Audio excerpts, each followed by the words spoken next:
Hola, qué gusto saludarte. Permíteme darte la bienvenida a esta clase llena de mucho valor. Mi nombre es Hugo y déjame hacerte una promesa. Antes de terminar el video, tú sabrás más que el 99% de la demás gente acerca de cómo afrontar y superar las conductas adictivas. Esta metodología que te voy a presentar es el resultado de muchos años de estudio, de investigación, de ensayo y error en la búsqueda de un sistema eficiente que nos permita tratar y sanar las conductas adictivas. Esta forma de trabajo, aunque implica una acción constante, disciplina y un gran compromiso, a la vez también está exenta de otras metodologías radicales, como pueden ser las farmacológicas o los internamientos involuntarios en centros de rehabilitación. Y es más aún, la forma de trabajo online te permitirá escoger un horario adecuado a tus necesidades y te van a dar la libertad de gestionar tu tiempo para tus demás actividades. Y mientras vas avanzando en este camino de transformación, vas a tener la oportunidad de disfrutar de una calidad de vida cada vez mayor. Pero antes de continuar, y como valoro mucho tu tiempo, déjame explicarte o aclararte a quién va dirigido y para quién es esta clase que está llena de mucho valor. Ok, vamos a comenzar. El título del programa es 30 días para sanar una adicción, un sistema de hipnoterapia para tratar las adicciones. Y este programa va a ser especialmente útil para ti si te identificas con uno de los siguientes supuestos que te voy a mencionar. Esto es para ti si tú o alguien que amas sufre un problema de adicciones o conductas compulsivas autodestructivas que desea abandonar. Este programa será útil para ti si has tratado de solucionar este problema por tu propia cuenta y no has tenido éxito al hacerlo. O si ya probaste e intentaste algún programa terapéutico que tampoco funcionó. Este programa será útil para ti si estás decidido, si estás decidida a hacer un cambio radical en tu vida, si estás dispuesto, dispuesta a rediseñar la forma en la que estás viviendo para eliminar este problema y así descubrir una forma mejor de vivir. Este programa es para ti si te sientes atrapado o atrapada en un círculo repetitivo de angustia y de dolor y estás dispuesto a buscar una luz, una forma, algo que te ayude a encontrar la salida. Y por supuesto, este programa es para ti, si estás dispuesto, si estás dispuesta a asumir tu propia responsabilidad y sujetar las riendas de tu vida para crear una vida que realmente puedas disfrutar. ¿Te hace sentido? ¿Te identificas con algo o todo esto? Entonces quédate, que vamos a comenzar. ¿Qué veremos hoy? Pues lo que te voy a presentar es una forma distinta de ver las adicciones, una forma basada en el modelo de hipnosis terapéutica, particularmente en el hipnoanálisis clínico. Yo sé que mucho de lo que te voy a mostrar quizás difiera de lo que ya has aprendido o escuchado antes y también tal vez difiera o sea distinto a lo que otras metodologías proponen, pero vas a ser tú quien al finalizar del video le va a dar el valor debido a lo que te voy a presentar. ¿Qué vamos a ver hoy? Pues vamos a ver las tres claves del día. Y esto es todo lo que tú vas a necesitar saber para poder superar tus problemas con las adicciones o con las conductas autodestructivas. Lo primero es que vamos a ver cómo se forman estas conductas adictivas, cómo se crean en ti. No aparecen porque sí, debe haber algo que las forme y una manera en que se crean en tu interior. Lo segundo que veremos es son los errores que cometemos normalmente al tratarlas o intentar sanarlas.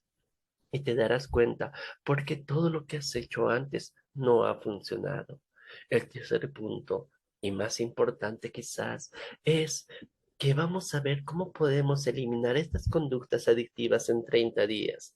Claro está, desde la perspectiva hipnoterapéutica. Entonces, ¿quién soy yo? Soy Hugo Ross. Ese es mi nombre. y soy psicólogo especializado en hipnosis terapéutica y muy particularmente en el hipnoanálisis clínico. Soy coach de intervención estratégicas y programador neurolingüístico. Me considero terapeuta holístico y algo que me encanta mucho hacer es el acompañamiento de un curso de milagros, entre otros. Pero ¿por qué deberías escucharme? Bueno, tal vez porque llevo más de 12 años en el área de la psicoterapia y el desarrollo personal. Tal vez porque he ayudado a cientos de personas a superar sus problemas con adicciones y a transformar estas conductas en una nueva vida, ayudándolos a alcanzar una calidad de vida cada vez mayor. Tal vez debas escucharme, porque soy autor de 3 libros en los cuales expongo mi visión del mundo y en los que propongo un cambio de paradigma en la conciencia humana, un cambio dirigido a crear una vida de paz y de bienestar basadas en el autorreconocimiento de su propia verdad y su potencial interior. Y tal vez debas escucharme, porque fundamento toda mi práctica profesional en una filosofía espiritual de amor y servicio a los demás. Por lo cual he desarrollado una serie de programas de ayuda basados precisamente en la hipnosis terapéutica, la programación neurolingüística, el coaching estratégico y el desarrollo espiritual. Entonces, ¿estás preparado, preparada para cambiar tu vida? Si es así, comencemos. La primera clave es cómo se forman las conductas adictivas. Bien, tal vez debemos empezar entendiendo que toda conducta adictiva es en realidad una conducta que la persona necesita realizar de forma compulsiva con tal de sentirse diferente a como se sentía.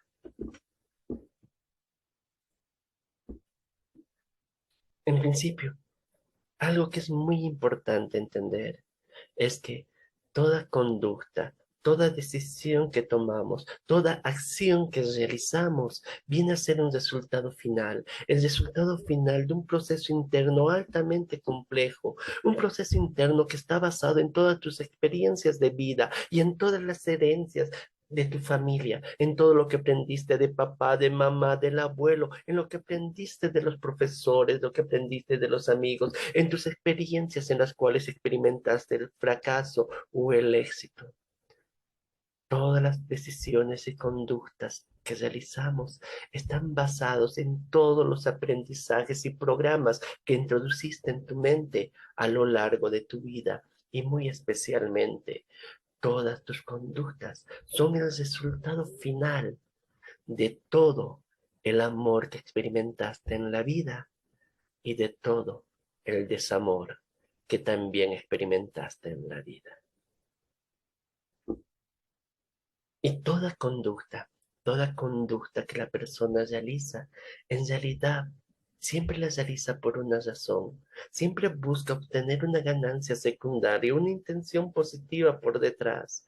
Y casi siempre es una de tres: proteger algo, prevenir algo o les sirve a la persona para conseguir algo. Pero ¿qué es ese algo que buscan las conductas conseguir? Normalmente lo que buscan es proteger, prevenir o servir para conseguir satisfacer una necesidad no resuelta y pueden ser una de las 6 necesidades humanas. La necesidad de seguridad, la de variedad, la necesidad de amor y de conexión, la necesidad de logro e importancia, la necesidad de crecimiento o la de contribución. En este grupo de 6 necesidades humanas, las primeras 4 son necesidades básicas fisiológicas, mientras que las últimas 2 son necesidades que podríamos llamar superiores de orden espiritual. Miren, todos necesitamos estar seguros que todas nuestras necesidades fisiológicas básicas van a ser cubiertas, como una casa, tener donde dormir, ropa para vestirnos, comida para alimentarnos, salud. Entonces, vamos a realizar muchas conductas y vamos a afectar en la vida, tal vez a otras personas y a nosotros mismos, con tal de proteger esta necesidad si es imperante para nosotros. La segunda necesidad muy fuerte en las personas es la necesidad de variedad. Déjeme decirte que la rutina mata, amigo mío. El vivir constantemente haciendo siempre lo mismo pudre el alma. La gente se harta, se estresa, se incomoda, se irrita cuando día a día realizan las mismas y las mismas acciones. Por eso existe la necesidad innata de siempre cambiar de ambiente, de siempre experimentar o explorar cosas nuevas. Por eso la gente sale de vacaciones los fines de año. Por eso cada fin de mes después de cobrar a dicen, estoy harto del trabajo, me voy a ir a divertir y se van, salen, porque necesitan cambiar el ambiente, necesitan variedad en sus vidas. La tercera necesidad es la de amor y de conexión. Todos, absolutamente todos, necesitamos saber que somos amados o que amamos. Necesitamos saber que pertenecemos a algo, porque solo el sentido de pertenencia hace que la persona crea o sienta que tiene una mayor oportunidad de sobrevivir. La cuarta necesidad de estas básicas fisiológicas es la necesidad del logro e importancia. Porque por más que las niegues, ten por seguro que absolutamente todos necesitamos sentir que somos importantes para los demás. Necesitamos decir que lo que hemos hecho tiene algún sentido, que lo hemos logrado algo, que hemos podido conseguir las cosas que hemos buscado, que las personas nos pueden admirar o respetar.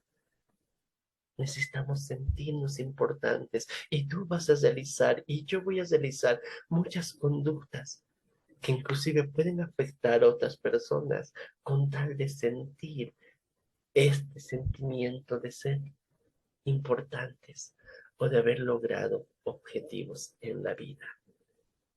La quinta necesidad, y en este par ya más de las espirituales o superiores, es la necesidad del crecimiento. Y con esto de crecimiento no me refiero a sentirte mejor que los demás, no me refiero a compararte con el otro. En realidad yo creo que la verdadera bondad en el ser humano no está en compararse con los demás, sino compararse con una versión anterior de sí mismo. Es decir, el crecimiento solo se da y solo se puede satisfacer cuando tú eres por lo menos un poquito mejor de lo que fuiste ayer. Y hoy, si hoy me siento mejor ayer, si hoy he aprendido algo de que no sabía ayer, entonces mi necesidad de crecimiento se va satisfaciendo.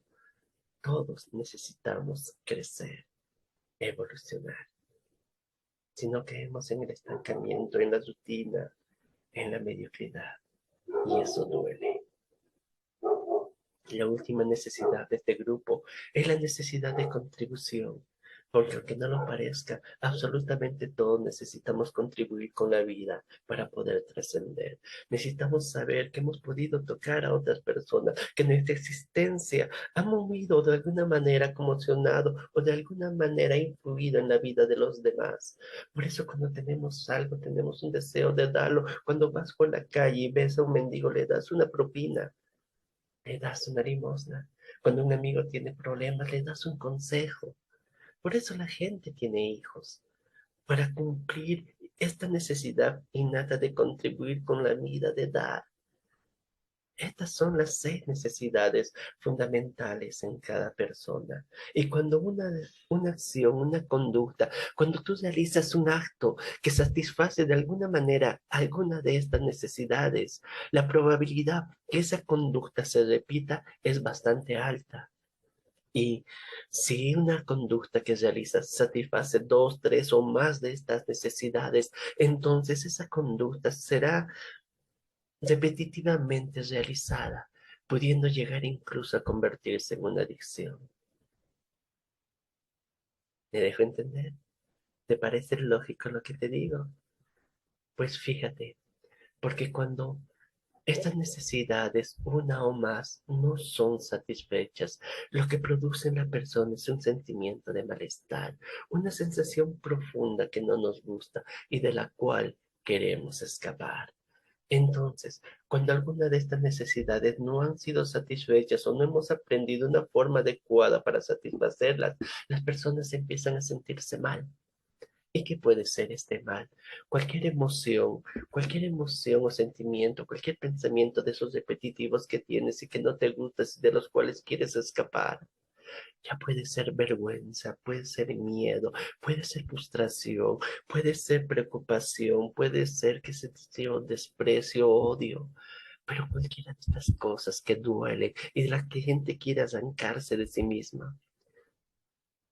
O también puede ser una sensación, una incomodidad, un malestar fisiológico que la gente no quiere tener. Pero cuando esto se presenta, es que la mente empieza a buscar unas alternativas.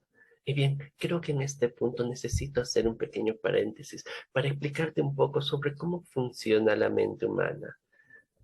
El cerebro humano, la mente inconsciente, funciona por un principio de programación. En este sentido, es muy similar a una computadora. Tu computadora, en la cual quizás estás viendo tu celular, funciona en base a programas establecidos en ella, que hace que cuando tú actives cualquier señal y des al teléfono o a la computadora, ésta pueda responderte de una determinada manera. Mira, a ver, ¿cómo te lo explico mejor? ¿Conoces el ajedrez en la computadora? El juego de ajedrez que se juega en computadora. ¿Tú crees que cuando mueves una pieza, la computadora te está observando por la webcam, viendo, a ver qué va a hacer este güey? A ver cómo lo contrarresto su jugada? No, mira, el programador, aquel que instauró este juego del ajedrez en la computadora, lo que hizo fue observar a un gran maestro ruso de su época, que era Gary Kasparov. Y cuando Gary Kasparov estaba jugando, si alguien le movía una ficha X, entonces él respondía con una ficha Y. Y esto le daba una probabilidad de, digamos, de un 43% de éxito para ganar. Si le jugaban otra ficha tal, él les jugaba otra ficha. Y esa jugada que realizaba Gary le daba ya también un 56% de probabilidades de ganar. Entonces, el programador del juego agarra y saca todos estos datos, sacando estos porcentajes y estas probabilidades, y introduce todas estas jugadas dentro de la computadora. Pero en esa época también existía otro gran jugador, un otro gran maestro de ajedrez, un norteamericano llamado Bobby Fischer, que era mucho más agresivo que Kasparov. Y cuando a Bobby Fischer le jugaba la misma ficha que a Kasparov, él movía otra, y eso le entregaba un 73% de probabilidades de ganar. Entonces, el programador introduce todos estos datos en la computadora y hace una lista como digamos de unas 10.000 jugadas, por decir el número. Y lo que sucede es que cuando tú juegas con la computadora agarra y analiza. Cuando tú haces una jugada, entre todo el número de jugadas grabadas en su sistema, ¿qué respuesta le da el mayor porcentaje de probabilidades de éxito? La revisa al realizar una operación matemática que se conoce como inversa de la matriz. Entonces revisa cuál es la que le da la mayor probabilidad de éxito y la juega. Esa es la forma en la que la computadora responde. ¿Y qué sucede cuando juegas en easy, medio o hard? Como quien dice, cuando juegas en fácil, la computadora más o menos hace lo siguiente. Es como si sorteara entre las 10.000 posibilidades de jugadas que tiene 2.000 al azar. Y va a usar la mejor respuesta posible, pero solo de este grupo de 2.000 que ha escogido. Cuando pones a nivel medio el juego, la computadora expande su abanico de probabilidades, su abanico de opciones y quizás escoge unas 5.000 y te va a responder solo con la mejor de esas 5.000. Pero cuando tú lo pones en difícil, la computadora usa todo el amplio espectro de opciones y posibilidades que tiene. Y ante cualquier jugada que tú hagas, ella va a responder con la mejor de este grupo de 10.000 opciones que tiene para responder. Es por eso que es muy difícil ganarle. Entonces, la computadora toma sus decisiones por un criterio de programación basado en un programa matemático. Mientras que la mente humana también funciona por programación, pero su criterio de decisión no es matemático, sino más bien es el instinto de autoconservación, un instinto de supervivencia, y siempre va a responder a cualquier evento, circunstancia, escena al cual te enfrentes en la vida con la mejor opción que tenga para sobrevivir. Pero ojo, solo puede usar aquello que introdujiste como programas en tu interior. Y este es el punto precisamente cuando me refería a que toda conducta es el resultado final de tus experiencias de vida, porque esas experiencias de vida que has ido grabando en tu interior vienen a funcionar como las opciones que la programación va a ir optando. Y si solo tienes opciones carentes de dolor y frustración, entonces la computadora que es tu mente va a usar una de estas opciones, la que le dé la mayor oportunidad de supervivencia. ¿Me dejo entender? ¿Se dan cuenta por dónde van los tiros? Entonces, fíjense, ¿qué es lo que pasa? Cuando la persona se siente mal y experimenta estas emociones, estas sensaciones físicas, la mente empieza a volar con estos pensamientos repetitivos. El inconsciente, la mente inconsciente sabe que esto te va a hacer daño, porque mira, si yo me deprimo, si yo me encuentro deprimido, mi sistema inmunológico también va a estar deprimido y esto ya lo demostró la psicoinmunología. No, perdón, es la psiconeuroinmunología, un estudio de especialidad médica. Ya lo demostró, tus estados emocionales influyen directamente sobre tu salud. Y si yo me siento deprimido, mi sistema inmunológico está deprimido y no trabaja, me voy a enfermar. Si me siento, no sé, enojado, resentido, acumulando muchas cosas del pasado, mi sistema inmunológico también va a estar deprimido, va a estar, no sé, distraído, sin poder funcionar. Y las enfermedades crecen y uno se puede morir. Entonces la mente tiene que buscar la mejor forma de hacer para sacarse de este estado. Pero como ya te dije, va a buscar solo lo que tiene dentro. Y ciertamente es que algo que no tiene dentro es una forma adecuada de trabajar estos estados emocionales negativos. Porque fíjate, cuando tú eras niño y tenías algún problema o te sentías mal, ya sea que estés muy molesto porque no te daban algo que querías o te sintieras muy triste, ¿te enseñaron a ti en algún momento a gestionar adecuadamente esa emoción? Pues no. Bueno, al menos a mí no, y casi a todo el mundo que le he preguntado me han dicho que no.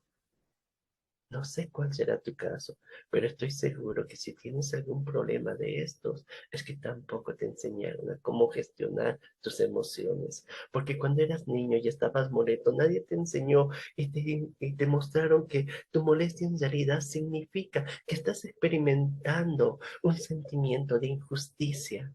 Y que la manera correcta de superar la injusticia es haciendo justo lo injusto o perdonando. No te dijeron ni te enseñaron que cuando te sentías triste era porque estabas sintiendo la pérdida de algo importante para ti y que la mejor forma de gestionar esta tristeza era trabajando para recuperar lo que es importante en tu vida. Pero no, no nos enseñaron estas cosas. Lo único que nos enseñaron es a distraernos, a evitar las emociones negativas. Yo recuerdo y he visto un montón de veces cuando un niño está molesto, mamá, papá agarran y le dicen, ay, ¿qué tienes esa cara? Un niño lindo no debe actuar así. Mira, le daban un chocolatito. Los tienen que sonreír. Les hacían cualquier cosa con tal de sacarlos de su estado, sin enseñarlos a gestionar, solo distrayéndolos, ya sea comprándoles un chocolate y haciendo, ay, mira el perro, el gatito, ay, mira, haciéndoles un jueguito, cualquier cosa que los sacará rápidamente del estado, porque ni los mismos padres saben cómo gestionar estos estados negativos. Entonces, lo único que aprendiste son formas de escapar al estado en el cual te encuentras. Y esto es lo que pasa. Entonces, el cerebro cuando tú te sientes mal, empieza a pensar, ¿qué puedo hacer? ¿Qué puedo hacer para sacarte de este estado? Y revisen de todos sus archivos, que son todas estas experiencias de vida, todas estas grabaciones que tienes dentro. Y lo que encuentres, pues voy a distraerme. Si me siento mal, me distraigo. Y esta es una palabra muy usada. Un montón de veces encuentro con gente, ay, estoy aburrido, ¿qué hago? Mejor mire a distraer haciendo algo. ¿Y qué crees? ¿Qué es lo que la gente suele hacer para distraerse? ¿Mm? Beber, fumar, ya sea marihuana u otras sustancias, comer. apostar o cualquiera de estas conductas que resultan ser siempre, curiosamente, autodestructivas. ¿Te vas dando cuenta? Es así como se van creando estas conductas. Y bien, fíjense, cuando me voy a distraer, obviamente salgo del estado emocional en que encuentro y funciona. Mira, es que sí, pues realmente sí funciona. Si yo me siento triste y me voy con los amigos y bebo un par de tragos, ¿qué sucede? El alcohol, la cerveza que estoy tomando, es un producto químico y va a alterar la bioquímica de mi cerebro. Por tanto, voy a cambiar mi emoción. Y más, si estoy con los amigos y lo que es, yo me siento triste y los amigos me sacan a tomar algo para distraernos. Hacen bromas, conversamos, nos abrazamos, nos sentimos muy bien. Entonces, nuestro cerebro genera endorfinas, genera dopamina y nos vamos a sentir distintos, distintos a como nos sentíamos antes. Nos sentimos felices. ¿Funcionó? Claro que sí. ¿La conducta te sacó de tu estado de malestar? Pues sí, por eso la ejecutamos. Pero ¿qué sucede? Que esta conducta distractora no dura mucho. Siempre termina. La noche se acaba, la juerga termina, el efecto de la borrachera termina, el efecto de la sustancia que consumiste cede. Y cuando el distractor termina, el malestar regresa. ¿Pero por qué regresa? Porque el distractor nunca soluciona el problema, solo te distrae de él, solo te saca del momento, no lo soluciona. Por eso el malestar siempre vuelve. Y cuando el malestar vuelve, cuando el malestar crece, es que empezamos a generar estos círculos viciosos, porque cuando el malestar crece, la necesidad del distractor se hace presente, se hace necesaria. Y te encuentras otra vez yéndote a distraer, porque cuando el malestar vuelve a crecer, el cerebro dice, otra vez, ¿qué hacemos para sacarte de este estado? Y lo que encuentra es, pues, la vez pasada que estuvimos en la fiesta, la vez pasada que consumimos, esto funcionó, entonces vamos nuevamente. Y empezamos en este ciclo vicioso. Me siento mal, me distraigo. Baja el distractor, me vuelvo a sentir mal. Y como me vuelvo a sentir mal, tengo que distraerme otra vez. Y estamos en este círculo vicioso una y otra vez todo el tiempo, hasta que de pronto llega el momento en que siempre, siempre, siempre, mientras te estás distrayendo, tiene que pasar algo. Sucede algo terrible, algo como que te gastas el dinero que no debes, te tiras tus pensiones, te tiras el dinero para comprar, para pagar, no sé, tus cuentas, te metes en peleas, te metes en problemas, muchas veces en líos con la policía, porque tal vez manejas ebrio, sin brevete, qué sé yo, o dejas de cumplir con tus responsabilidades, ya sea para la casa, ya sea para el trabajo, ya sea contigo mismo, empiezas a descuidarte o te enfermas o sufres accidentes, siempre, siempre, siempre, mientras te distraes en este círculo de me siento mal y me distraigo, siempre que te estás distrayendo en alguno de esos momentos, va a pasar algo de esto y debe ser algo fuerte, algo que hace a la gente decir, ¡au! ¡Qué dolor! Y cuando el malestar termina, que diga, cuando el distractor termina, el malestar vuelve a aparecer y no aparece solo. Ahora viene acompañado de un sentimiento llamado culpa. Y empiezas a sentir que todo el mundo te está mirando, que todo el mundo te está juzgando y tú te juzgas particularmente a ti mismo. Y es en este punto donde la gente empieza recién a cuestionarse la naturaleza de su distractor, si esto funciona, si le ayuda en algo o le está generando problemas. Y empieza la gente a darse cuenta que el distractor es un problema a la vez y que no le ayuda en nada y que más está incrementando su malestar. Y cuando llega esta culpa y esta sensación, que muchas veces le llaman la cruda moral, es cuando empieza la persona a decir, no, tengo que hacer algo para cambiar. Y normalmente no buscan ayuda, sino que piensan hacerlo a fuerza de voluntad, por gusto propio. Y entonces se dicen, ya no voy a volver donde los amigos, ya no voy a ir a los billares, ya no voy a tomar, ya no voy a fumar, voy a alejarme de estas personas. y honestamente quieren hacerlo y lo intentan, empiezan a permanecer más tiempo en casa, empiezan a trabajar más fuertemente, empiezan a hacer las cosas que los separen de esos eventos. Pero con el tiempo, a medida que vayan pasando los días, ya sea en un tiempo corto o largo, esta culpa, este sentimiento de culpa irá menguando y entonces el malestar irá creciendo. Y cuando menos lo esperan, se encontrarán nuevamente distrayéndose. No se dan cuenta y de pronto están ahí. Y cuando esto sucede, cuando este ciclo repetitivo se hace más intenso, el malestar crece profundamente dentro de uno. Y ya no solo al bajar el distractor, ya no solo te sientes mal, otra vez traes contigo ese sentimiento profundo de culpa. Y no solo eso, ahora te acompaña un tercer sentimiento, depresión. En este punto la persona empieza a cuestionarse la naturaleza misma de por qué están viviendo. Empiezan a preguntarse por qué siempre me pasa lo mismo, qué tengo que hacer. Se dan cuenta por fin que no lo controlan, que esto ya está saliendo de sus manos. Y quizás este sea la única vez o el único momento en el que podemos hablar de una depresión positiva, porque es aquí cuando la gente siente que no puede solo, que suelen pedir ayuda. Y entonces, acá tienes la oportunidad, si el que sufre este problema es uno de tus familiares, alguien que tú amas, de poder extenderle la mano para sacarlo del problema. Porque si la persona no recibe ayuda en este punto, es que aparece un sentimiento de abandono, la indefensión aprendida. Y es ahí donde ya los podemos ver tirados en la calle, completamente ebrios, donde ya nada importa, donde solo están esperando que todo termine. Y entonces, este camino, este sentido de las adicciones que es en caída libre, se da de esta manera. Fíjense, cuando la persona se siente mal y se va a distraer con los amigos, en las fiestas, en las juergas, a fumar, no sé, a comer. Cuando la persona está en esto de me siento mal y me distraigo, lo que está experimentando es dolor. Y trata con todas maneras, con sus conductas, de sentirse mejor de cómo se sentía.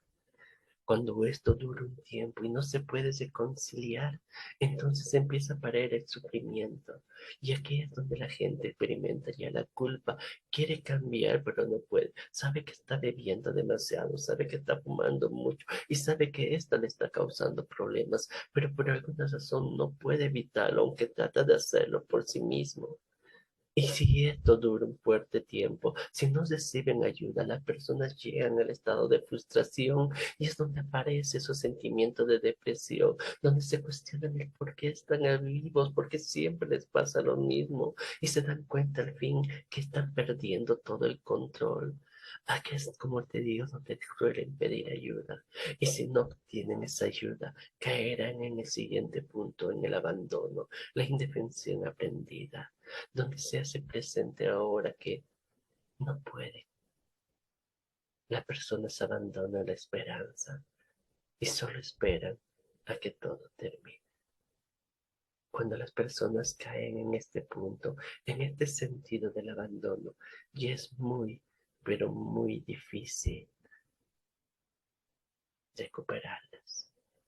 Acá ya suele existir un daño severo a nivel cognitivo, a nivel fisiológico. El abuso de las sustancias ya es tan grande que las personas lo usan ahora para dejar de pensar.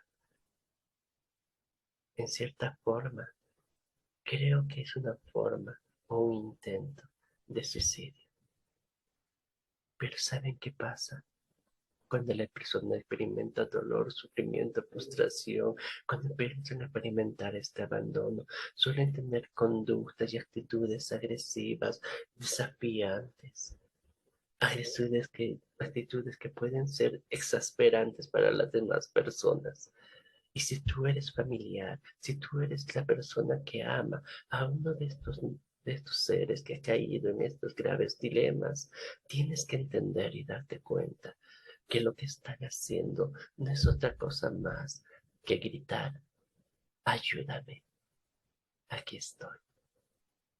No dejes, no dejes que lleguen a este punto del abandono. Estate presente siempre para tender la mano antes que la caída haya concretado. Muy bien, ¿cómo vamos? Espero que ya te vayas dando cuenta del enorme valor que estoy poniendo en tus manos. Ahora nos toca trabajar sobre la clave 2, sobre los errores que cometemos normalmente al tratar las conductas adictivas. Y para esto, tenemos que ver el panorama amplio. Observemos qué sucede en un proceso adictivo. Este es un proceso de causas y efectos, donde existe una causa, que es el malestar interior, esa sensación que no te gusta, y hay un efecto, que es la conducta distractora, la conducta autodestructiva, la adicción. Entonces te pregunto, si este es un sistema de causas y efectos, ¿sobre dónde debo dirigir mis esfuerzos? ¿Qué debo trabajar? ¿Qué es lo que debo corregir? ¿La causa, la sensación de malestar o el efecto, el distractor? Y aquí empieza, lamentablemente, el primer gran error, ya que la mayoría de modelos terapéuticos para trabajar adicciones, así como los programas de rehabilitación, suelen dirigir todos sus esfuerzos a detener la conducta autodestructiva, que es cierto, hay que detenerla, es cierto, no digo que no, hay que detener la conducta autodestructiva, pero se centran en trabajar esto obviando las causas. Es más, incluso la familia de las personas con problemas de adicciones, cuando vienen a consulta, a terapia, te suelen decir, mira, mi hijo es muy inteligente, es una persona muy noble, es muy hábil, solo que bebe demasiado, solo que fuma, solo que se droga, y suelen pedirte, por favor, quítemelo. O sea, ayúdeme a quitarle estas drogas. Solo con que no tome, con que no fume, con que no se drogue, todo va a estar bien, nada más. Pero date cuenta de algo y permite que te lo explique. Si yo dirijo todos mis esfuerzos, si yo dirijo toda mi atención a corregir el efecto distractor, la conducta autodestructiva, lo único que lograría al eliminar este efecto es cambiar una ilusión por otra, es cambiar una conducta por otra, porque ninguna causa va a carecer de efecto, porque la causa que está latente en tu interior necesita manifestarse de otra cosa y la conducta autodestructiva que estás eliminando cumplía una función de proteger, prevenir o servir una ganancia secundaria que aún sigue latente y trata de manifestarse. Entonces, al eliminar el efecto, lo único que voy a hacer es que aparezca tal vez otro efecto. Pero, fíjate, ¿qué pasa si dirijo mi atención a trabajar las causas? A trabajar el sentimiento de malestar, esa sensación interior que no te gusta y que está sostenida por una necesidad insatisfecha. ¿Qué pasa si yo sano las heridas de tu pasado que te llevan a actuar de esta forma? Pues entonces la necesidad del efecto será nula. Eliminamos la causa, también eliminamos los efectos.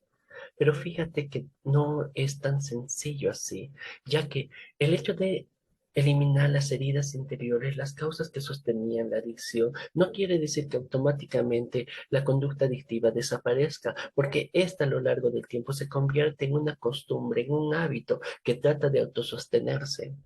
Pero una vez que las causas han sido eliminadas, estas causas que le daban sostén a la conducta adictiva, una vez que lo que las originaba ha sido eliminada, ya puede ser fácilmente trabajada la conducta adictiva. Es decir, podremos encontrar una conducta alternativa que cumpla con la intención positiva que antes cumplía el distractor, pero que a la vez sea completamente contraria a la conducta dañina.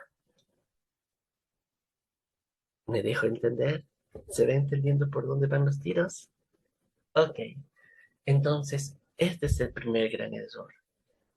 Trabajar solo sobre los efectos. Pretender eliminar una conducta autodestructiva sin atender primero las causas que le dieron origen.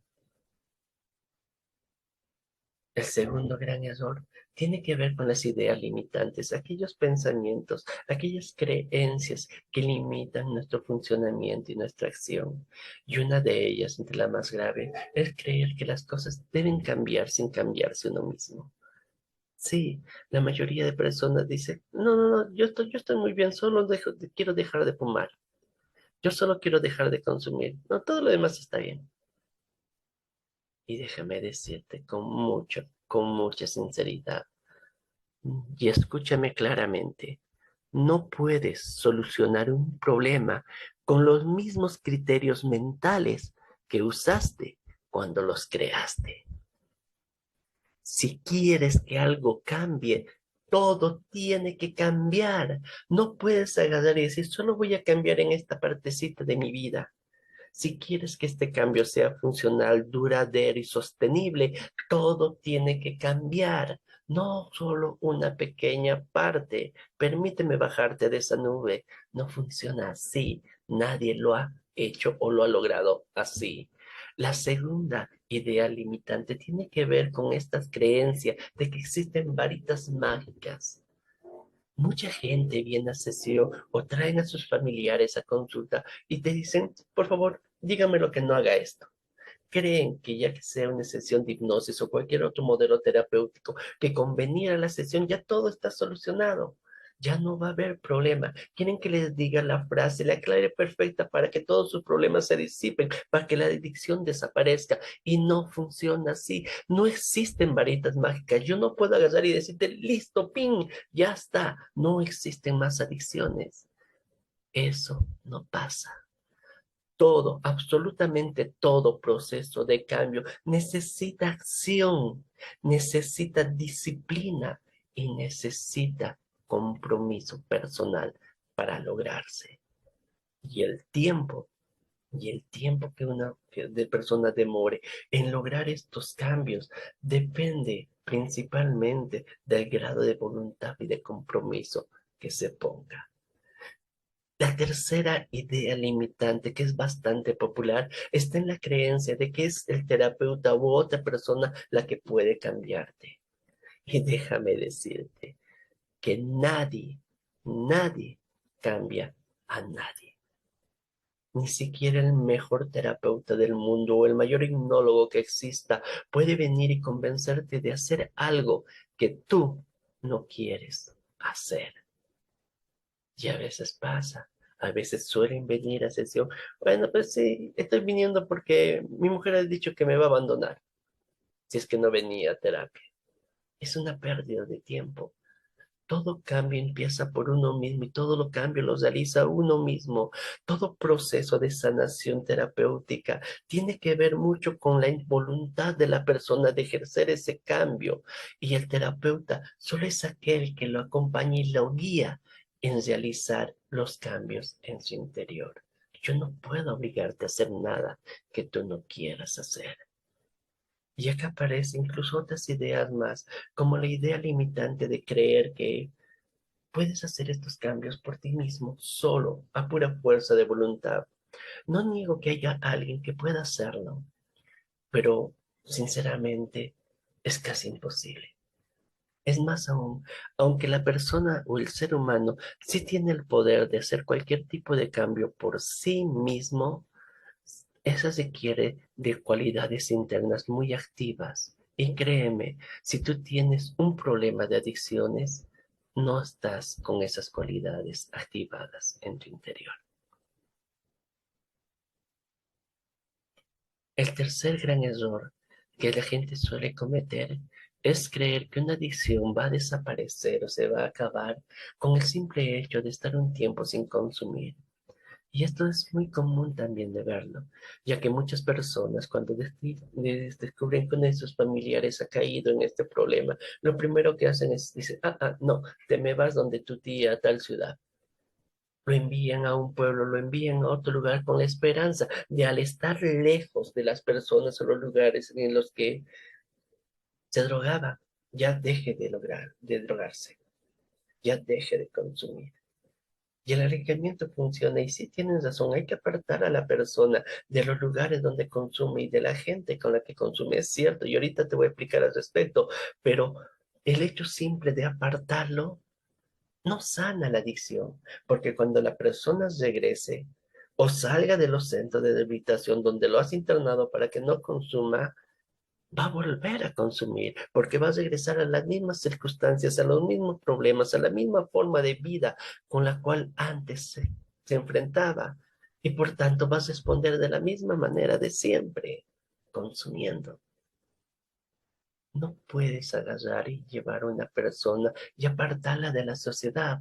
Las drogas están en las calles de cualquier ciudad. El alcohol lo encuentras en cualquier esquina. Los casinos están ahí todo el tiempo. La comida está por todos lados. El problema no está en la droga, el alcohol, la comida, en los casinos donde se apuesta. El problema está en las intenciones, en las necesidades internas que te llevan a tener que consumir, a apostar, a jugar, a beber o a comer. Y eso no se soluciona solo con apartarte de ahí. Mira, yo soy tal vez una de las personas que siempre ha sido contraria a la idea del internamiento involuntario en centros de rehabilitación, pero también soy consciente que en ocasiones es la única manera que se encuentra para ayudar a salvar a las personas que han caído en problemas de adicción. Es más, yo creo que el internamiento en cualquier centro de rehabilitación debe realizarse solo por los tres siguientes criterios. Primero, para alejar a la persona de los lugares en los cuales consume o realiza su conducta adictiva. Somos seres de hábitos y nos comportamos según el lugar donde estamos. Fíjate tú, mira, si tú estás en una fiesta con tus amigos, si tú te estás con tus patas, con tus mejores brothers divirtiéndote, te vas a comportar de una manera muy distinta a que si estuvieras en una reunión con tus padres, con tu familia o con tus jefes. ¿Verdad que sí? Somos seres de hábitos y nos comportamos según el lugar en el que nos encontramos. Y si sigues yendo a los mismos lugares, sigues pasando por los mismos lugares donde consumías, vas a seguir consumiendo. El segundo punto, por lo cual se recomiendan los internamientos, es para alejar a la persona de las personas con las cuales cometía su conducta adictiva. Hay varios estudios en este respecto, ya que estos estudios nos dicen que te conviertes, te guste o no te guste, en el promedio de las 5 personas con las cuales más te juntas. Sí, y esto no se trata de inteligencia porque también se va a equilibrar. Tú te conviertes en el promedio económico, intelectual, emocional, social y de tus relaciones, de las 5 personas con las cuales más te juntas. Y no se trata de inteligencia, como te dije otra vez, porque si tú eres muy inteligente y te juntas con pura persona brutita o sonsa o de poca inteligencia, mejor dicho, tu inteligencia se va a reducir y de ello se va a elevar un poco hasta equipararse. Si andas con lobos, aprendes a aullar. Y si sigues parando con las personas con las cuales consumías, vas a volver a consumir. Y vuelvo a repetir, esto no se trata de fuerza de voluntad. Y yo lo aprendí muy claramente hace muchos años cuando quería dejar de fumar. Recuerdo que cuando estaba en la universidad solía fumar bastante para mi parecer, aunque a alguna persona le puede parecer poco, a otros les parece mucho. Fumaba un promedio quizás de 10 cigarros al día. El hecho es que hubo una temporada donde decidí dejar de fumar.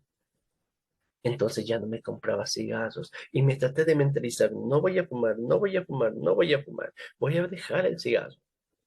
Y estuve así varios días, iba a la universidad, me encontraba con los amigos con sus cigarros, me decían, ¿quieres un cigarrito? Y decía, no, no, no, gracias, estoy dejándolo. Se reían y continuábamos normal.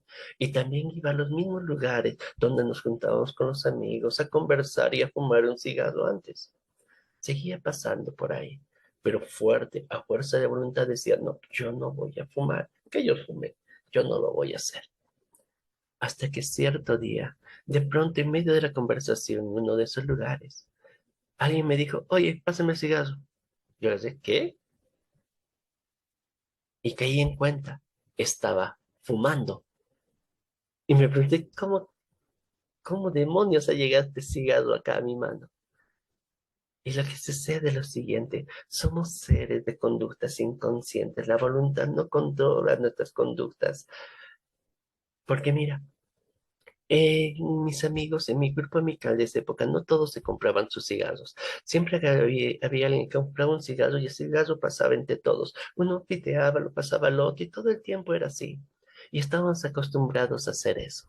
Y cuando yo estaba con mis amigos en ese día, sentado conversando, alguien simplemente estiró la mano con el cigarro y yo, de una manera inconsciente e involuntaria, estiré la mano, recibí el cigarro y empecé a fumar.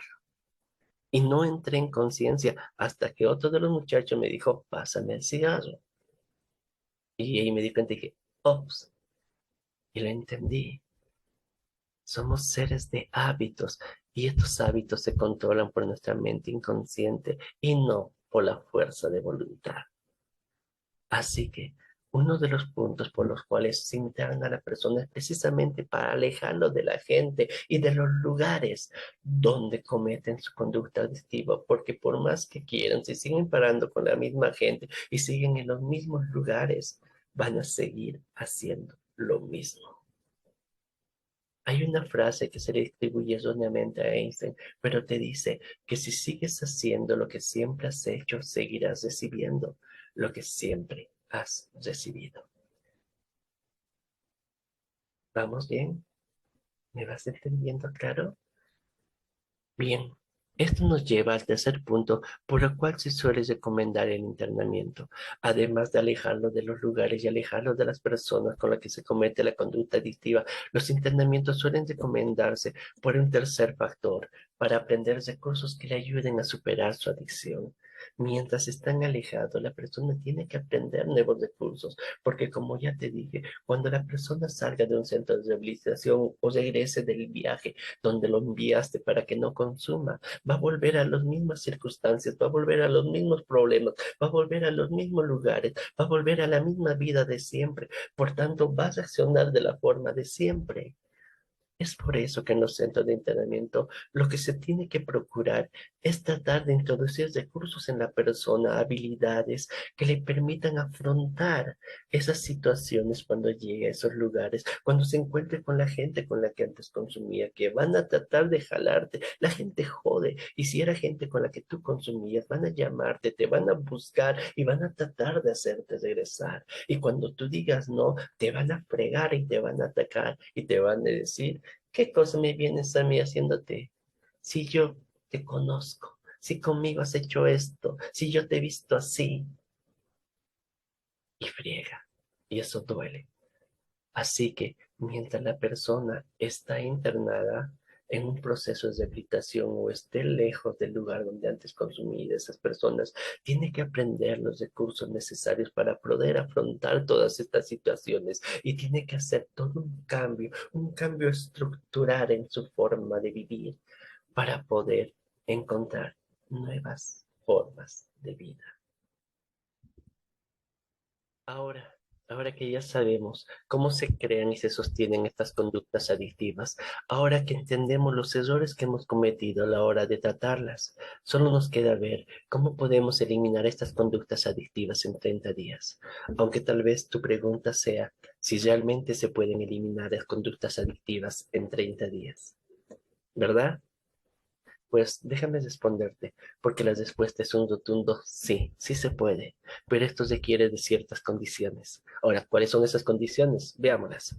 La primera está en el grado de afectación que ha producido la sustancia, ya que el tiempo de consumo, así como la severidad en el abuso y el consumo, pueden generar lesiones a nivel mental, cognitivo, como a nivel cerebral.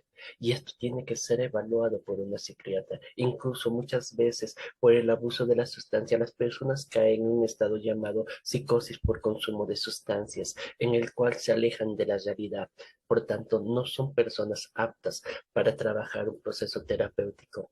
Aquí la intervención psiquiátrica es muy importante y médicamente o farmacológicamente muchas veces para poder estabilizar a la persona y ayudar en su proceso de desintoxicación para luego poder iniciar recién un proceso terapéutico de sanación. El segundo punto a tomar en cuenta tiene que ver con el grado de severidad de las adicciones. Mira, el Manual de Diagnóstico Estadístico Médico en su quinta generación, o si quinta edición, mejor dicho, el DSM-5, dice que en todos los trastornos por consumo de sustancias adictivas establece tres categorías: leve, moderado y grave. Y mientras más grave, mientras más severa sea la adicción, más difícil y más tiempo se requiere para su rehabilitación. El tercer punto tiene que ver con la voluntad de cambio, algo que ya ampliamente te he estado diciendo antes. No podemos obligar a nadie a cambiar. Si tú vas a venir a terapia, si vas a venir a buscar ayuda solo porque te está obligando la familia, porque tu mujer te ha dicho que te va a abandonar si no dejas de consumir, vamos a perder solo el tiempo. Solo perderemos el tiempo si tú no tienes realmente la voluntad de cambio. Y el cuarto punto es el apoyo emocional. Cuando las personas inician un proceso de trabajo, un proceso de rehabilitación, van a experimentar emociones negativas muy difíciles, producto precisamente de la abstinencia, del dejar de consumir. Y el apoyo emocional acá es fundamental, porque va a llegar momentos donde la persona que está haciendo el trabajo quiere abandonar, porque va a haber sesiones muy buenas de mucho avance y va a haber otras sesiones de no tan buen avance. Va a haber cosas que a veces aparecen y surgen en la persona que no esperaba y que lo va a desequilibrar. Y ahí necesita el apoyo de la gente que lo ama, la gente que lo acompañe, que lo sostenga para que continúe en su trabajo y en su camino y no abandone. Mira, yo estoy convencido que si existe una panacea en este mundo, algo que puede curar cualquier cosa, eso se llama amor. Normalmente, antes de iniciar cualquier proceso, por ejemplo, yo siempre tengo que realizar una sesión previa, una entrevista, una sesión estratégica donde podamos valorar todos estos puntos y de esa forma podemos determinar si somos la persona adecuada o si nuestra metodología es la adecuada para poder ayudar, ya que yo creo que todo funciona, pero no todo es para todos. Continuamos. Entonces, ¿cómo podemos eliminar las conductas adictivas con hipnoterapia en 30 días? Trabajando principalmente tres aspectos fundamentales de la persona. El primero es la historia familiar, lo aprendido y heredado de tu árbol familiar, de tu genograma. También lo han llamado el árbol transgeneracional, lo han llamado la metagenealogía, todo lo que vivieron tus ancestros, que vas heredándose generación tras generación hasta llegar a ti. Mira, solo ponte a pensar e imagina. Fíjate, mira a la familia del lado de tu papá y mira a la familia del lado de tu mamá. Te apuesto que automáticamente cuando piensas en uno o en el otro lado, hay ciertas características que puedes describir de qué son esa familia y de cómo es esa familia. Y cuando los observas también puedes ver en ti.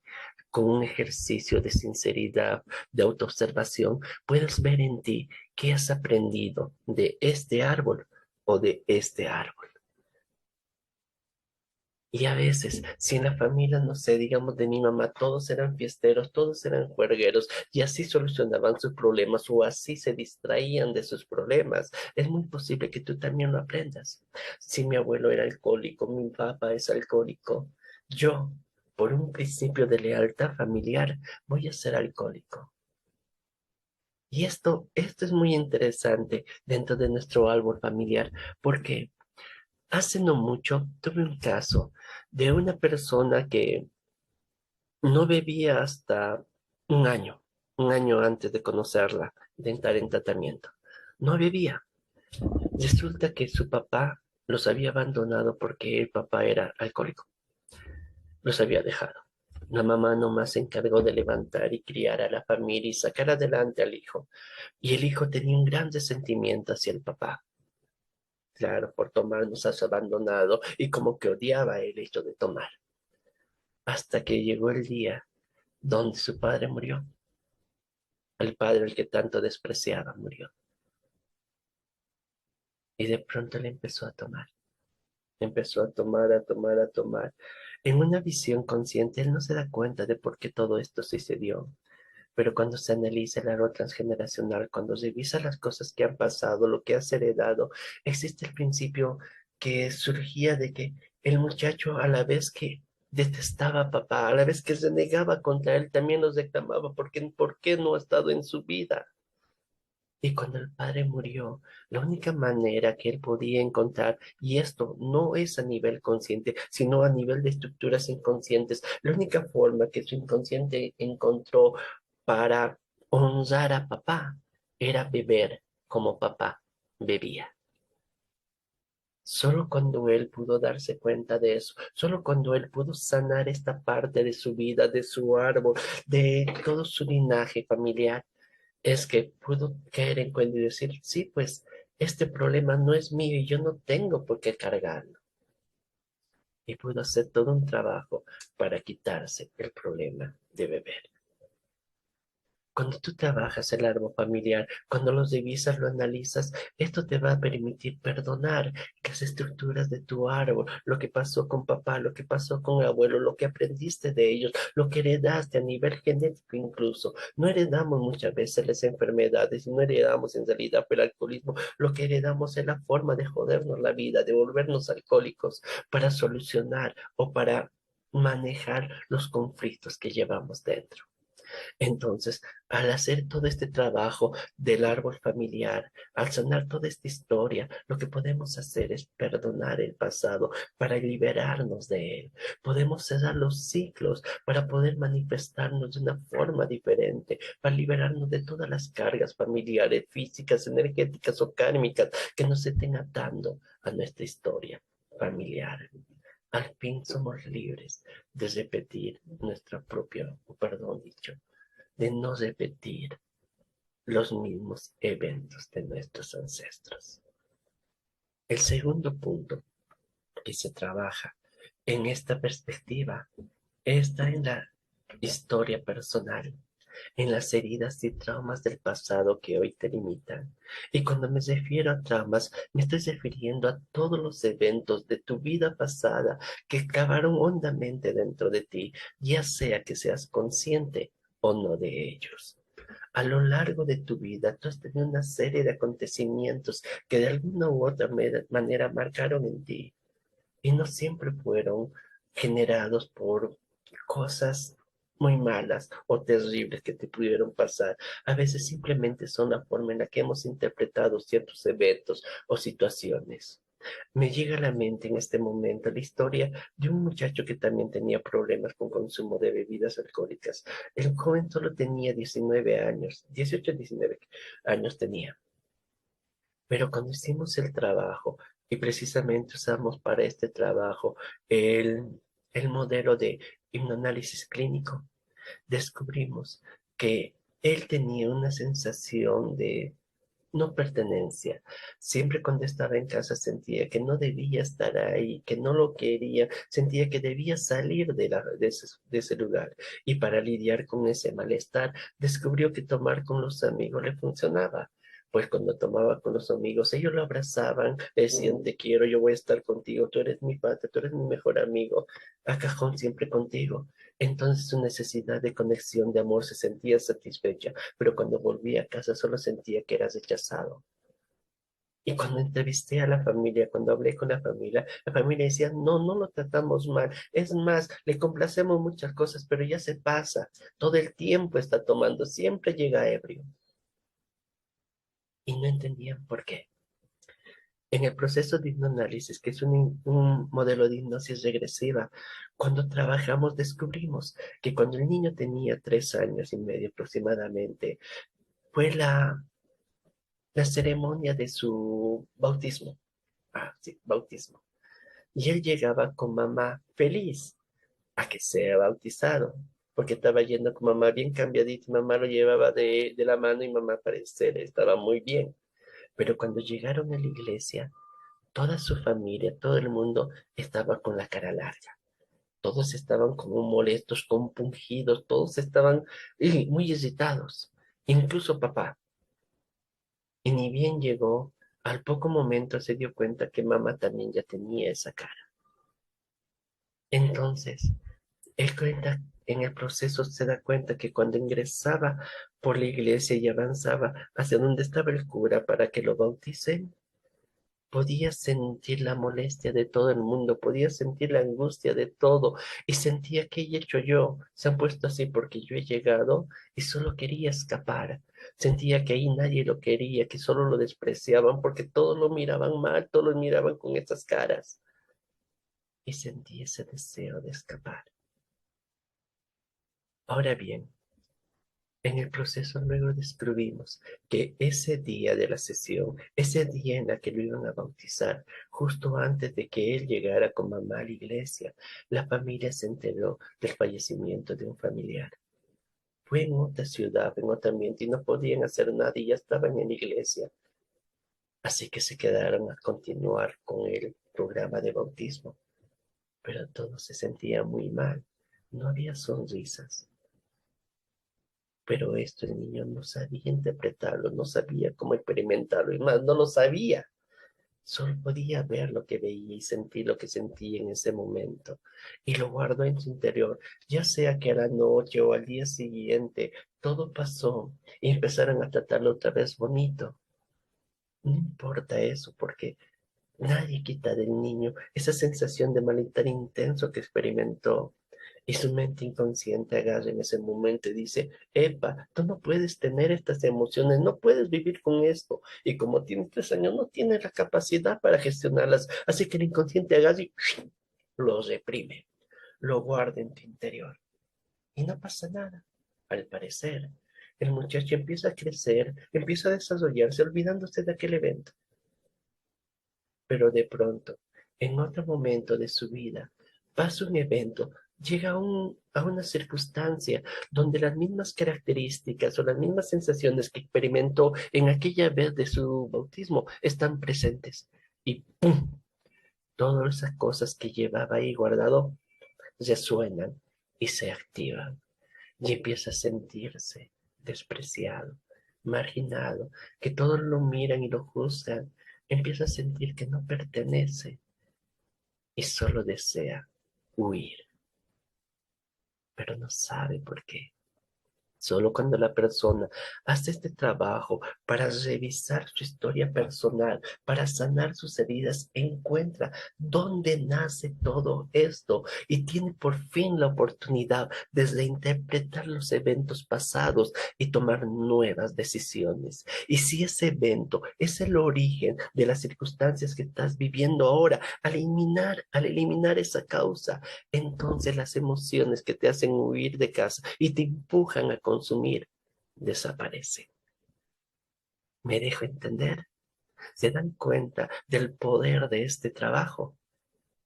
Pues una vez hecho esto, al fin la persona puede liberarse de estos sentimientos de depresión, de rencor, la culpa, el odio, la amargura, el rechazo, todas esas heridas. Al fin puede reasumir su propia vida y tomar nuevas decisiones, actuando conforme a las circunstancias y no solo reaccionando por emociones o sensaciones que no sabes ni siquiera de dónde vienen. El siguiente gran punto que se debe trabajar en este plan de 3 cosas es el hecho de centrar nuestra atención en los recursos internos, en las capacidades y potencialidades que la persona tiene. Porque fíjate, hay veces que la persona no puede con un evento de su vida y esos generan malestar. Claro está. Cuando no puedes con un evento, no quiere decir que no tengas la capacidad de solucionarlo. La mayoría de las veces, lo que te falta para solucionar una circunstancia de tu vida, la usas con mucha eficacia en otro área de tu vida. En programación neurolingüística se suele decir que todos los recursos que una persona necesita para hacer los cambios que requiere en su vida ya están instaurados en su interior. Solo hay que activarlos y solo están instaurados en otro área de la vida. Entonces, si digamos, en el trabajo eres una persona bastante callada, una persona que no puede enfrentarse o afrontar la molestia las molestias de otros, porque tal vez es un ambiente muy difícil de trabajar, donde te reprimen, donde te marginan, donde te atacan. Si la persona se siente así y esto causa mucha angustia en su interior, obviamente va a tratar de escapar de ese estado. Y puede caer en conductas adictivas como el hecho de que está harto del trabajo de todos los días y el fin de semana, como sea, tiene que salir a beber para distraerse del malestar que experimenta. Pero la fuerza que necesita, la presencia, el valor, la personalidad, el empuje que le hace falta para enfrentar y afrontar las situaciones del trabajo, muy bien que las tiene instauradas en su vida cuando cocina. Tal vez sea, digamos, una persona que le gusta cocinar, pero cuando él cocina, no permite que nadie se meta en su cocina. Él hace sus cosas, es súper empoderado, súper fuerte y súper dispuesto a hacer las cosas que tiene que hacer y sabe exactamente cómo tiene que hacer y no permite que nadie se meta en su cocina. Entonces ahí tiene ese valor, ahí tiene esos recursos. Lo que hace la hipnosis peneliana en este modelo, por ejemplo, es activar estos recursos internos, es extraer los recursos desde una área de su vida al otro área donde los necesita. Y entonces, cuando ponemos los recursos de un punto a otro, la hipnosis sugestiva, esta programación peneriana le permite a la persona practicar aquellos recursos para cuando en la vida diaria tenga que regresar al trabajo, pueda afrontar esas situaciones con el nuevo recurso. ¿Me dejo entender?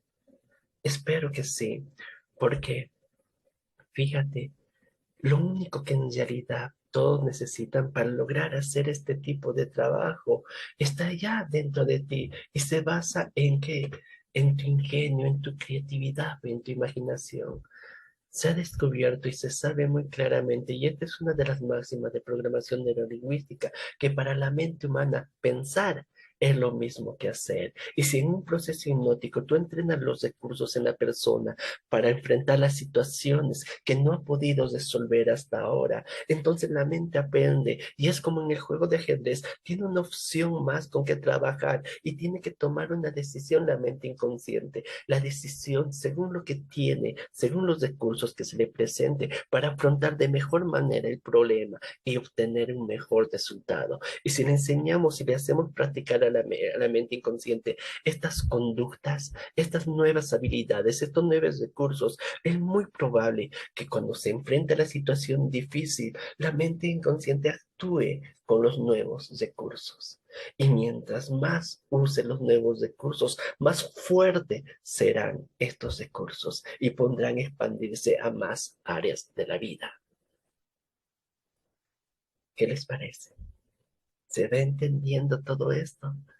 Entonces, cuando trabajamos sobre los recursos internos, lo que hacemos es activar los recursos que la persona ya tiene.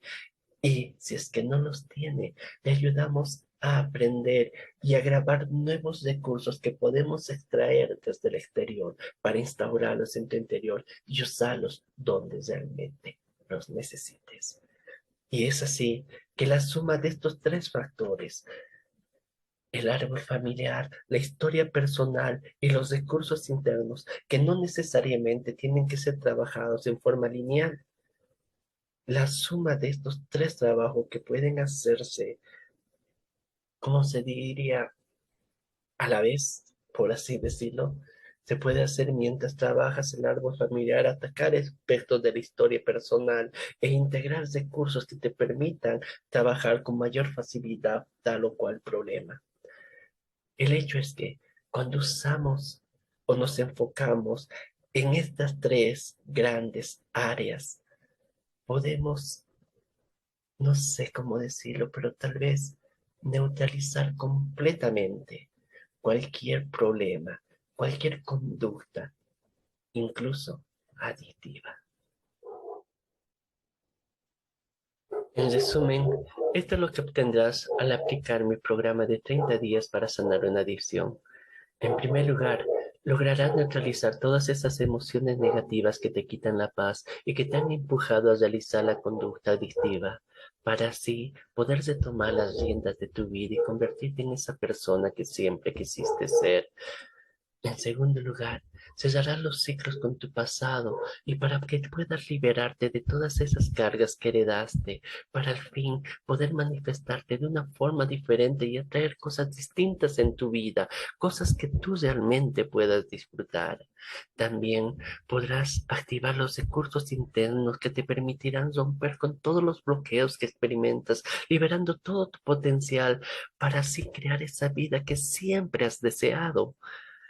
Y también obtendrás un conocimiento más profundo de ti mismo y de cómo funcionan tus emociones. Y obtendrás ese autocontrol que necesitas para tomar el verdadero control de tu propia vida.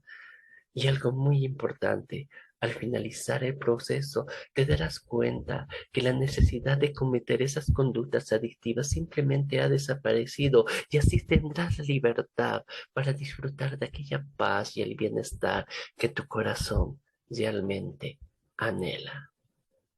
Si es así, y esto es lo que quieres, y te gustaría aplicar mi programa de 30 días para sanar una adicción, y te gustaría que yo te acompañara personalmente para obtener mejores resultados, entonces déjame invitarte en hacer clic en el enlace que está abajo en la descripción del video y agendar una llamada estratégica. Porque sí, en este programa yo no te voy a presentar ningún curso, ni voy a venderte ninguna mentoría, puesto que hay muchas variables que aún desconozco acerca de tu caso, y sería muy irresponsable de mi parte venderte algo o ofrecerte algo que no esté de acuerdo a tus necesidades. Y si te estás preguntando, ¿qué es lo que veríamos en esa llamada estratégica? Sería lo siguiente.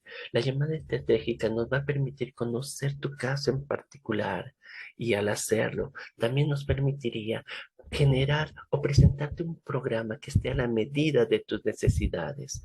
También nos permitirá ver si estamos en sintonía tú y yo o si nuestros valores se alinean para poder llevar a cabo este proceso. Y si al final de esta sesión, si al final de la llamada tú y yo estamos de acuerdo en que soy la persona adecuada para ayudarte, entonces recién te haré una invitación para trabajar personalmente conmigo. Y si por alguna razón no estamos de acuerdo o descubrimos que no soy la persona adecuada o esta metodología no es la adecuada para tu caso, entonces igual al finalizar tendrás una mayor perspectiva acerca del problema y tendrás una mayor claridad a la hora de escoger el camino que te permita solucionar tu problema con adicciones. Así que haz clic en el enlace que está abajo en la descripción del video y agenda una llamada estratégica ahora. Pero quiero ser claro contigo, pues solo debes agendar una llamada, solo si tienes un problema de adicciones y estás dispuesto a hacer unos cambios profundos en tu vida para eliminarlos. Solo puedes agendar una llamada si es que has probado otros métodos y has intentado abandonar las conductas adictivas sin tener éxito. Puedes agendar una llamada si quieres sanar una adicción y retomar realmente el control de tu vida y estás dispuesto a asumir esa responsabilidad. Agenda una llamada si estás en busca de ayuda de una persona experta que cuente con un sistema que sea online, que haya sido probado y que pueda ser personalizado a tus necesidades. Si es así, agenda una llamada, porque lo que vas a conseguir al trabajar personalmente conmigo y en mi propia metodología es lo siguiente, porque vas a conseguir la libertad de tomar tus propias decisiones, tus propias acciones, al sentirte libre de estas adicciones, porque vas a obtener la tranquilidad de poder mirarte al espejo sin miedos, sin culpas, sin juzgamientos. Vas a lograr la seguridad que te da el estar libre, en control de tus emociones y de tus acciones. Y vas a obtener la satisfacción de saber que eres tú quien lo logró y que eres tú quien disfrutará de los beneficios de tu vida, porque en este proceso la persona que hace los cambios eres tú. Yo solo te puedo ayudar y acompañar en el proceso de hacerlos. ¿Te das cuenta? Entonces, con esto estamos llegando al final del programa. Bueno, realmente llegamos al final ya del programa. Espero que esto haya sido de mucha ayuda para ti y que ahora puedas ver claramente cuál es el camino que debes seguir para tratar y trabajar sobre los problemas adictivos. Y si es tu deseo y te gustaría que yo me involucrara y te ayudara personalmente en obtener mejores resultados aplicando mi metodología, entonces haz clic en el enlace y agenda una llamada estratégica, porque al hacer clic, esta te va a direccionar a una pantalla, te vas a direccionar a un calendario como el que tienes en la imagen, donde podrás escoger la fecha y la hora que se acomode a tus necesidades. Al hacerlo, esto luego podrás llenar un pequeño cuestionario, uno que me permitirá a mí conocer un poco más de tu situación actual y a la vez me permitirá poderte asistir de una mejor manera durante la sesión. Sin más, solo me queda agradecerte por haber llegado hasta el final de este programa y espero haber sido de ayuda para ti. Y de igual manera, espero que pronto tengamos la oportunidad de trabajar juntos. Así que solo me queda decirte que Dios te bendiga y hasta pronto.